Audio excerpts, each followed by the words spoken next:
Usap-usapan ngayon sa social media ang kumakalat na tarpulin umano ni Malabon Mayor Jenny Sandoval kung saan inilarawan siyang kahawig ng Birheng Maria, kasabay ng pagbati sa Semana Santa. Isang imahe na agad nagdulot ng matitinding reaksyon at batikos mula sa netizens.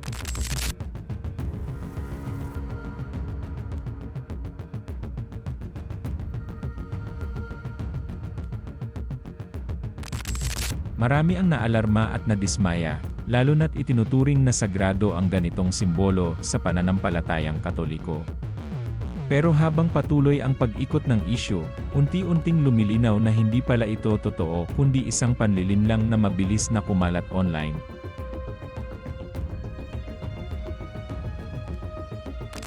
Ayon sa ilang residente ng Malabon, agad nilang napansin na kahina-hinala ang naturang tarpulin.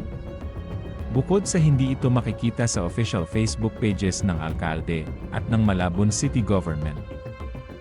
May mali rin sa spelling ng pangalan ni Sandoval, isang detalye na hindi basta-basta palalagpasin kung ito ay lehitimong proyekto.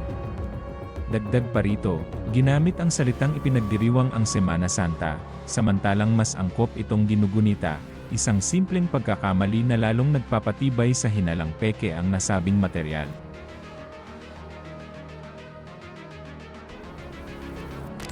Sa gitna ng lumalalang usap-usapan, kinumpirma mismo ng pamahalaang lungsod ng Malabon na ang viral na larawan ay isang AI-generated at manipuladong nilalaman.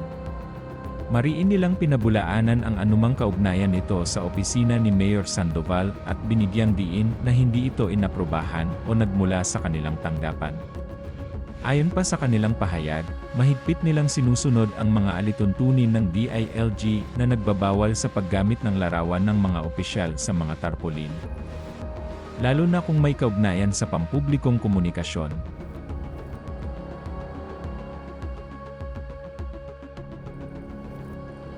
Hindi rin pinalampas ng lokal na pamahalaan ang mas malalim na usapin, ang paggamit ng banal na imahe para sa panlilinlang.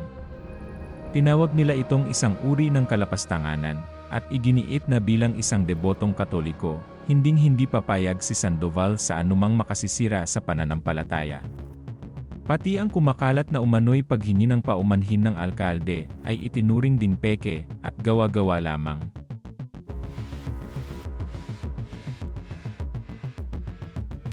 Samantala, habang may ganitong kontrobersya, may isang totoong kwento ng pananampalataya mula sa Pili, Camarines Sur. Doon, si Mayor Marivic Solano ay kumpirmadong gaganap bilang Birheng Maria sa isang passion play na pinamagatang Ang Pasyon ni Kristo.